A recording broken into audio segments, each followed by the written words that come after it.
You may be a little confused by the title of this video, and I don't necessarily blame you if so. After all, isn't capitalism just an economic system? It has a lot of power, but surely our interpersonal relationships are outside of its influence. Work, I understand, but how on earth does it affect our personal and romantic lives? Well, my friends, allow me to explain. Before I do, however, I should probably declare my biases, of which there are 3 significant ones. 1. I am an anarcho-communist and as such predisposed to be anti-capitalist. 2. I have recently been through a pretty heart-wrenching breakup caused, I would argue, not entirely but also in no small part by capitalism, and as such a lot of what I'm about to go through now will be influenced by this recent experience. 3. I have had many of my relationships, both romantic and platonic, suffer as a result of capitalism, not to mention a few relationships I've seen some of my friends and acquaintances struggle with over the years, and as a result I've built up a not insignificant amount of resentment towards the system that caused these problems. Right, with that out the way, let's continue. This video has been split into 5 parts, which are now being displayed on screen, so without further ado, let's dive right in.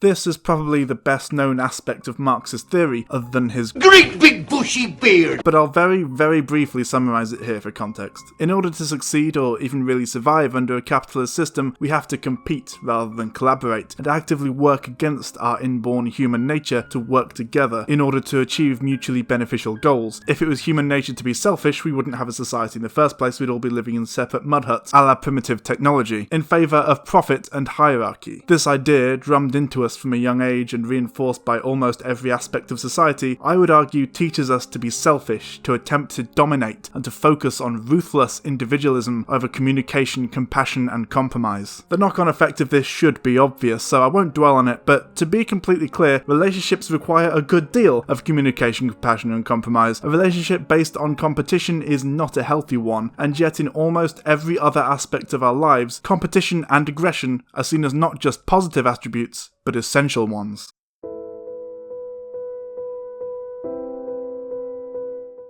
Under the current capitalist system, work is a huge part of our lives, and the obsession with making money and hitting targets naturally leads to prioritising numbers over people, targets over mental health, and hustle over well-being. This one hits home for me especially quite harshly, since this was a large contributing factor in the ending of my most recent relationship. I'm sure my experience is far from unique, but to summarise, my disability often makes work harder than it would ordinarily be, and a lot of the time I have the proverbial sword of Damocles hanging over my head, trying to get through each day without losing my job or triggering some kind of performance review or something and jeopardizing my only method of supporting myself, not to mention the often unrealistic targets I'm expected to hit in terms of calls and numbers on spreadsheets. Of course, this constant precariousness sends my stress levels through the roof, not to mention the toll it takes on my mental health, and my partner had a similarly stressful job, though that's mostly due to her having a more intensive role, as opposed to having to constantly fight against the disability. As I'm sure you're aware, stress can severely affect mental health and relationships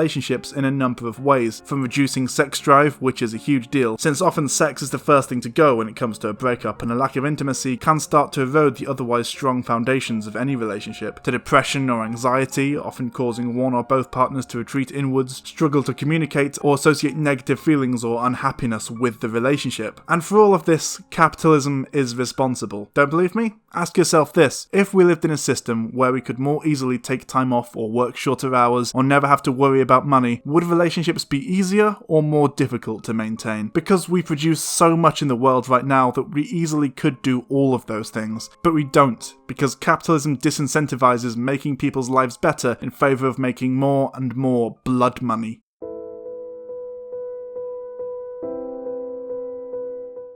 This is capitalism's way of gaslighting its victims and keeping them supporting it despite the pain it inflicts upon them. Not rich enough? You're obviously not working hard enough. Not being recognised at work or being passed over for promotion? You just have to find out what you're doing wrong. Happy with your relatively modest position in life? Well, you have no ambition and no one will respect you. This, of course, is all complete nonsense since, as I mentioned previously, capitalism is not a meritocracy. However, the ambition or aspiration part is particularly egregious.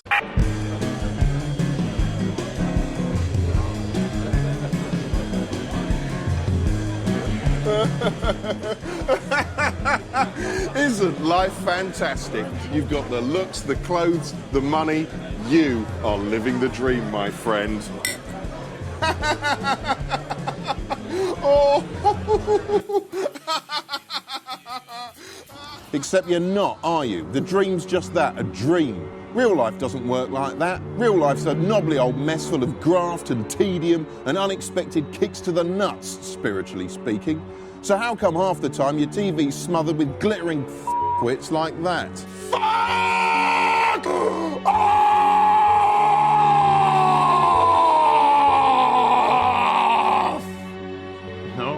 You know what I'm talking about, modern aspirational TV. You're supposed to want to be like the youths from the shiny happy OC, and it works, you do, yes you do, stop lying, you do! Aspirational. It's a term that crops up time and time again in commissioning briefs. In the minds of TV execs, viewers don't simply want to watch things, oh no, they want to aspire to be them. The thinking goes that if you watch the glittering world, you'll feel like you're part of it, even though you aren't, of course, you're just a pleb gawping at a box. Oh, just a poop, I want to be like the pretty people on the television, dotty. In a sense, 'twas ever thus. Adverts have always depicted an aspirational lifestyle, be it a vision of suburban, coffee-slurping smugitude, or a world of unreal fantasy. It's their job to dazzle you with images that make you feel inadequate, then offer a magic solution. They're selling you a membership card. Buy this car, or use this shampoo, or drink this booze. And maybe, just maybe, you'll be part of the glamour gang too for about 30 seconds until they try and flog you something else. The monsters! But it wasn't long before the aspirational virus leaked out of the adverts and infected the programmes themselves.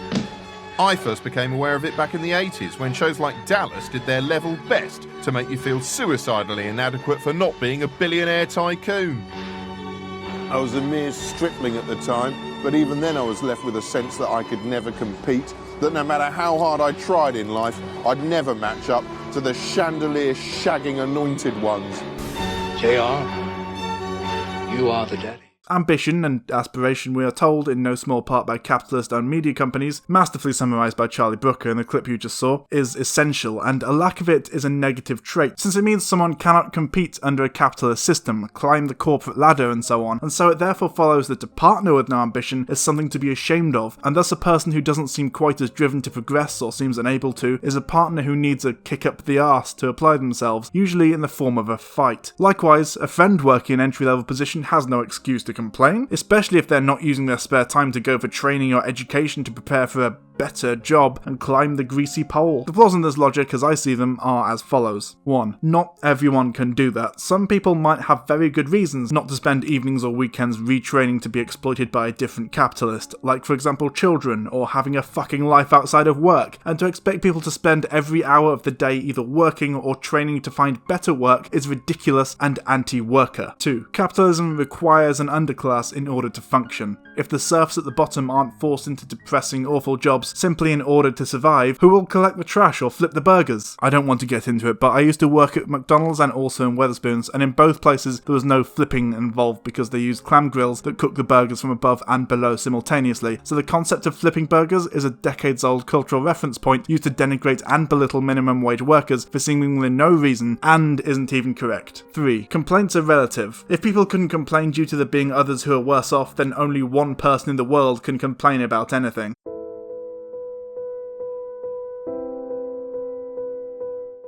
In a system where only a minority of lucky younger people can afford a decent standard of living, where real take-home wages have gone down whilst corporate profits have skyrocketed, workers are working more and more and later hours for less and less pay, causing most workers to be so utterly exhausted and disheartened by the time they get home, and therefore much less inclined to spend quality time with loved ones, and crucially less likely to communicate or to open up about issues they may be having or providing comfort, or any other essential things people require from a partner. This happened to me, by the way, which is why I'm currently struggling to talk about it. Me and my partner were often both physically and mentally exhausted by the time we got home around 6 PM, to the point where all we did most weekends was just collapse onto the sofa and watch TV or YouTube or something, often on separate screens with our own headphones on, until we went to bed and pretty much fell straight asleep. Once again, this can affect a couple's sex life significantly, and sex is so important to a relationship that this cannot be overstated. Something that impacts a sex life over the long term necessarily causes potentially potentially irreparable damage to a relationship. I don't know how many younger people watch my videos, judging by the angry misspelled comments I get on the Star Wars videos, I'm guessing it's quite a lot, but a word of advice from a jaded 26-year-old man. If your sex life starts to decline, fix it if you can before it snowballs and causes further problems down the line. I didn't follow this advice twice, and I'm severely regretting it. Of course, this is just my experience, and I'm not telling you what to do. In fact, obviously this isn't inclusive of, for example, asexual people, but I feel that it is important to acknowledge.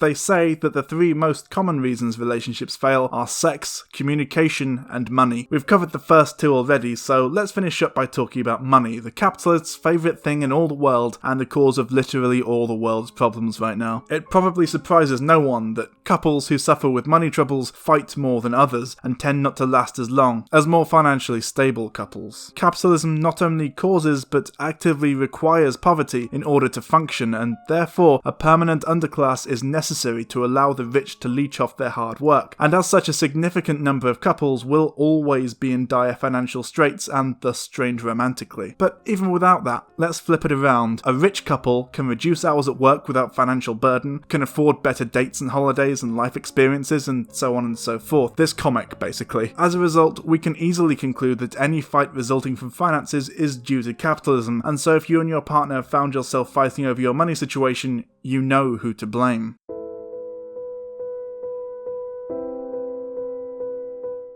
Capitalism infects and controls all aspects of our lives, and if you think it doesn't affect your social and romantic life, you are sorely mistaken, as I hope I've demonstrated here. Heed my warning as someone who's suffered with this firsthand. Capitalism may not have solely caused my relationship, and many others besides, to fail, but it is far from blameless, and I think we should acknowledge that. Probably the most obvious and most personally tragic example of this in my mind was during a conversation I had with my now ex-partner, where I told her that I loved her more than anything, ignoring all the surrounding context and all the issues we had, and wasn't that enough? Isn't that why we do anything? Without love, what's even the point? I will never forget the 4 words she said in response. Love is not enough.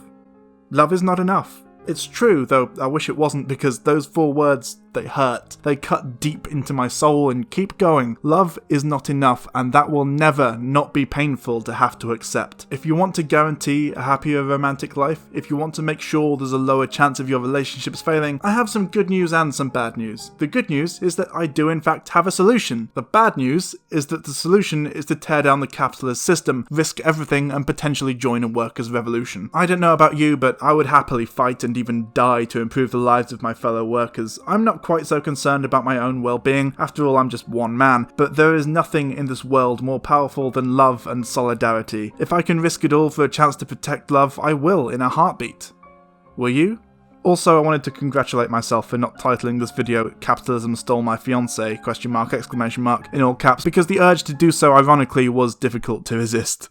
Sweet angel, I loved you all my fucking life. I thought we'd grow old with you as my wife, but I can't even remember why you had to go. I wish I could see inside you, but I'll never know. You ain't giving second chances to allow us to grow, so I guess my only choice is to go with the flow and say goodbye, and say goodbye, and say goodbye, so goodbye. I wonder why, I wonder why, I wonder why, I wonder why. I wanna die, I wanna die, I wanna die, I wanna die. It's fine, it's totally fine. Que sera, sera. Whatever will be, will be. The future's not ours to see. If she fucks him, I'll kill myself.